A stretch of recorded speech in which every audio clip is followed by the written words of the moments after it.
প্রথমে স্পেনকে রুখে দিয়েছে, এবার সেই ফাঁদে পড়ল উরুগুয়ে। কি এক লড়াই, কি এক অবিশ্বাস্য কীর্তি! ফুটবল বিশ্বকাপ যেন এবার কেপ ভার্দের গল্প লিখছে নিজের হাতে। ছোট দেশ, সীমিত জনসংখ্যা, কিন্তু তাদের স্বপ্ন আর উপেক্ষা করা যায় না।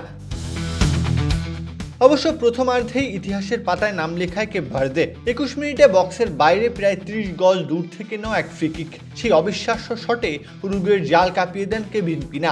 বিশ্বকাপে কেপ ভার্দের ইতিহাসে এটাই প্রথম গোল, আর সেটাই আসে এক রাজকীয় ফ্রি কিকে।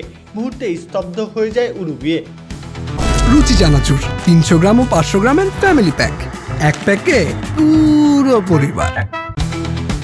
তবে অভিজ্ঞতার জোরে দ্রুতই ম্যাচে ফেরে উরুগুয়ে। 44 মিনিটে গোলপোস্টে লেগে ফেরা বল থেকে সমতা ফেরান ম্যাক্সিমিলিয়ানো আরাউহো। আর প্রথমার্ধের অতিরিক্ত 6 মিনিটে আগুস্তিন কানোবিয়োর গোলে 2-1 ব্যবধানে এগিয়ে যায় দুইবারের বিশ্ব চ্যাম্পিয়নরা।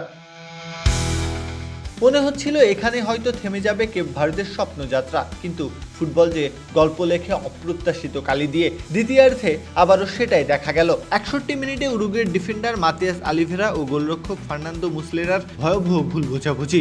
সেই সুযোগ লুফে নেন হিলিও ভারেলা। ঠান্ডা মাথায় নিয়ন্ত্রণ নিয়ে বল পাঠিয়ে দেন জালে। স্কোরলাইন তখন 2-2।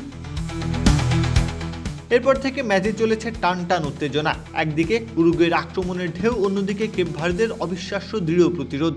কিন্তু শেষ পর্যন্ত কেউ আর জয় ছিনিয়ে নিতে পারেনি। শেষ বাঁশি বাজতে স্কোরলাইন দেখালো সমতায় শেষ হয়েছে খেলা, কিন্তু ফলের চেয়েও বড় হয়ে রইল একটা গল্প। টানা 2 ম্যাচে স্পেন ও উরুগুয়ের মতো শক্তিশালী দলের বিপক্ষে অবিশ্বাস্য লড়াই, অবিশ্বাস্য প্রতিরোধ। ফুটবল বিশ্বকাপ আবারও প্রমাণ করলো নাম নয়, ইতিহাস লেখে সাহস। আর কেপ ভার্দের চলার রসদিত ওটাই। প্রত্যহ কাব্য, খেলা 71।